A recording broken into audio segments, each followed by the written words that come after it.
तो नमस्कार। प्रारंभ करते हैं आज के नए टॉपिक के साथ।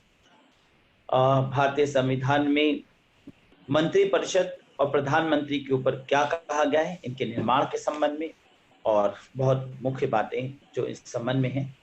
सबसे पहली बात, मूल संविधान में आर्टिकल नंबर 74 से चर्चा शुरू करूंगा। आर्टिकल नंबर 74 में उपबंधित है कि राष्ट्रपति को उसके कार्यों के संपादन में सहायता एवं परामर्श देने के लिए मंत्रिपरिषद होगी, जिसका प्रधान प्रधानमंत्री होगा। तो आर्टिकल नंबर 74 भारत में प्रधानमंत्री के संबंध में वर्णित है। भारत में प्रधानमंत्री के विषय में वक्तव्य कहता है। आगे कहा गया है भारतीय संविधान के आर्टिकल नंबर 75 में प्रधानमंत्री की नियुक्ति राष्ट्रपति के द्वारा होगी तथा अन्य मंत्रियों की नियुक्ति राष्ट्रपति के द्वारा प्रधानमंत्री के परामर्श पर की जाएगी। तो प्रमुख रूप से देखा जाए तो प्रधानमंत्री की नियुक्ति जो है वो राष्ट्रपति द्वारा हो रही है, और राष्ट्रपति अन्य मंत्रियों की जो नियुक्ति कर रहा है वो प्रधानमंत्री की विल पे यानी उनकी इच्छा पे कर रहा है। ऐसे में प्रधानमंत्री जब चाहे इन्हें हटा सकता है। अब इन मंत्रियों की कैटेगरी की बात करें तो सबसे ऊपर आता है मंत्रिमंडल। मंत्रिमंडल जिसे हम कैबिनेट मिनिस्टर कहते हैं। मंत्रिमंडल अथवा कैबिनेट के सदस्य भारत में इनकी संख्या 12 से 25 तक रही है। साधारणतः ये मंत्री किसी ना किसी विभाग के अध्यक्ष होते हैं।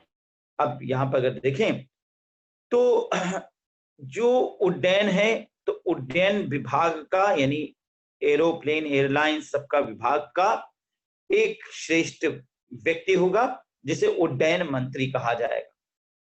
इसी तरह से मानव संसाधन विकास मंत्री मानव के संसाधनों के संदर्भ में उसका जो अध्यक्ष होगा सरकार द्वारा नियुक्त किया जाएगा इस विभाग के संबंध में, उसका अध्यक्ष मानव संसाधन विकास मंत्री कहलाएगा। यहाँ पर एक बात ध्यान में आ रही है वो मैं बता दूं, मानव संसाधन विकास मंत्रालय का नाम बदल दिया गया है। अब ये शिक्षा मंत्रालय के नाम से जाना जाएगा। ये बहुत इंपॉर्टेंट न्यूज है जो कल ही अपनाया गया। तो मानव संसाधन विकास मंत्रालय का नाम बदल के अब इसे शिक्षा मंत्रालय कर दिया गया। इसमें इस प्रकार से जो प्रथम श्रेणी के मंत्री हुए वो हुए कैबिनेट मिनिस्टर्स, जो कि ये अब उस विभाग के पूर्ण अध्यक्ष के रूप में कार्य कर रहे हैं, इसलिए इन्हें श्रेष्ठ मंत्री कहा जाएगा।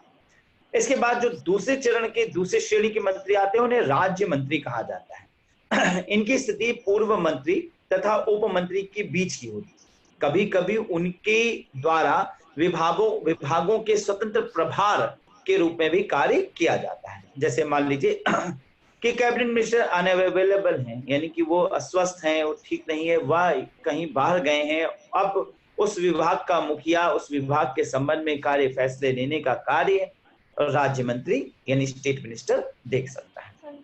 तो अगर उस विभाग में मंत्री अभी नहीं है, मंत्री हट गया है, मंत्री पद खाली हो गया है, तो एक प्रकार से उस विभाग का मुखिया राज्य मंत्री हो जाता है। तो राज्य मंत्री जो है वो एक प्रकार से कैबिनेट मिनिस्टर के अधीन आने वाला होता है। इसके बाद होते हैं उप मंत्री, डिप्टी मिनिस्टर्स। ये किसी ज्येष्ठ यानी बड़े मंत्री के अधीन रहते हुए उस मंत्री की सहायता करते हैं। अब डिप्टी मिनिस्टर्स की कोई संख्या नहीं है। ये डिप्टी मिनिस्टर्स किसी भी बड़े मिनिस्टर के अंतर्गत हो सकते हैं।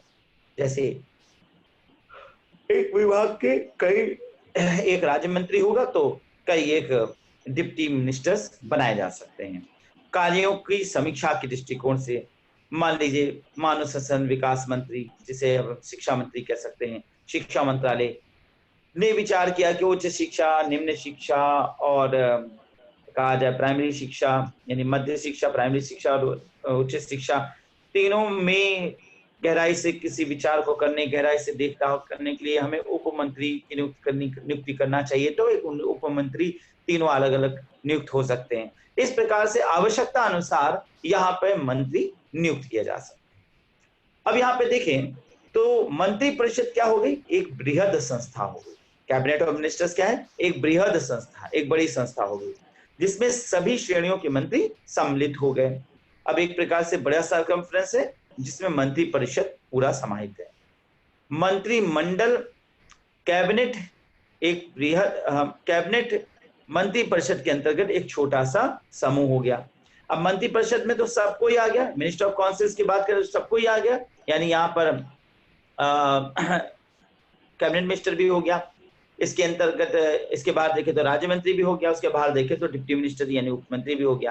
तीनों प्रकार के मंत्री हो गए। तीनों प्रकार के मंत्रियों को जोड़ के देखा जाए तो मंत्री परिषद बोला जाएगा, मंत्री परिषद यानी काउंसिल ऑफ मिनिस्टर्स। लेकिन जब हम कैबिनेट मिनिस्टर की बात करते हैं तो कैबिनेट मिनिस्टर का मतलब क्या होता है कि बेसिकली ये एक विभाग के अध्यक्ष होते हैं, ठीक है। तो प्रथम श्रेणी के मंत्री कैबिनेट मिनिस्टर्स कहलाए जाते हैं। इस प्रकार कैबिनेट का प्रत्येक सदस्य मंत्री परिषद का भी सदस्य होता है। कैबिनेट मंत्री परिषद की आंतरिक समिति की में होती है, जिससे मंत्री परिषद का भीतरी चक्र भी कहा जाता है। अब मंत्रिमंडल के, अब यहाँ पे एक स्टेटमेंट है जो लॉर्ड मार्ले का मैं यहाँ कहना चाहूंगा कि मंत्रिमंडल के सदस्य एक साथ ही तैरते हैं और एक साथ ही डूबते हैं। क्यों कहा गया इस स्टेटमेंट को? क्योंकि ये देखा गया कि अगर यहाँ पर प्रधानमंत्री ने अपना पद से इस्तीफा दे दिया तो बाकी सभी मंत्रियों को इस्तीफा देने की जरूरत ही नहीं, वो ऑटोमेटिकली पद से छूट जाएंगे, यानी पद खत्म हो जाएगा। तो मंत्रिमंडल के जो सदस्य हैं वो एक साथ तैरते हैं और एक साथ डूबते हैं, ये लॉर्ड मार्ले का कथन यहाँ पे स्पष्ट होता है। एक टर्मिनोलॉजी प्रयोग किया जाता है kitchen cabinet. Kitchen cabinet actually एक वर्ड है जो इंदिरा गांधी के समय से उद्घृत हुआ। इंदिरा गांधी और राजीव गांधी ये दो ऐसे प्राइम मिनिस्टर्स भारत में हुए जिन्होंने अपने मंत्रिमंडल से ज्यादा सलाह लेना आवश्यक कभी नहीं समझा और अपने फर्म डिसीजंस अधिरोपित कर दिए। यहां तक कि इंदिरा गांधी जी ने तो कैबिनेट की स्वीकृति लिए बिना ही देश में आपात की स्थिति 1975 में उद्घोषित कर दी थी। अब इस प्रकार से देखा जाए तो ये ऐसे प्रधानमंत्री जो स्वयं ही अपने आप में सारे फैसले लेते थे, तो इन्हें किचन कैबिनेट नाम दिया गया। इसी के साथ एक और टर्मिनोलॉजी जुड़ी है, पैलेस गार्ड। तो पैलेस गार्ड वास्तव में रक्षकों की टोली के रूप में प्रयोग किया जाता है और ये प्रधानमंत्री के रक्षा के दृष्टिकोण से मंत्री परिषद या उनके सहयोगियों को कहा जाता है, क्योंकि मंत्री परिषद जिसमें सभी प्रकार के मंत्री आते हैं वो अपने प्रधानमंत्री को बचाने में ही लगे रहते हैं, अपने प्रधानमंत्री के वक्तव्यों को सुधारने में, प्रधानमंत्री की गलतियों को सुधारने में, प्रधानमंत्री जी जो कह रहे हैं उस बात को सही साबित करने के लिए ही तत्पर रहते हैं। तो इसीलिए इसे पैलेस गार्ड की संज्ञा दी गई। एक और टर्मिनोलॉजी है सुपर विदेश मंत्री, जिसे पार्थ सारथी की भूमिका सुपर फॉरेन मिनिस्टर्स के नाम से भी जाना है। ये टर्मिनोलॉजी तब प्रयोग की जाती है जब किसी मंत्री को विशेष प्रभार सौंपा जाए, जैसे शिमला सम्मेलन के समय डीपी धर्म, बांग्लादेश से वार्ता के समय पीएन हक्सर इत्यादियों को श्रेष्ठ दायित्व सौंपे गए जो इनकी पार्थ सारथी की भूमिका निभाई जाती है। एक प्रकार से विशेषाधिकार पावर ऑफ अटॉर्नी दे देना किसी मंत्री को और उनके फैसले को सम्मान मान लिया जाना।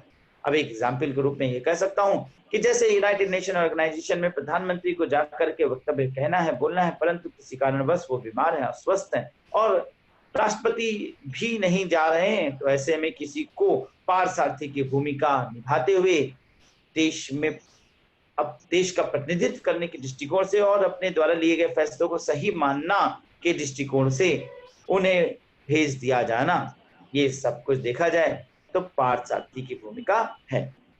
इसी को सुपर विदेश मंत्री कहते हैं।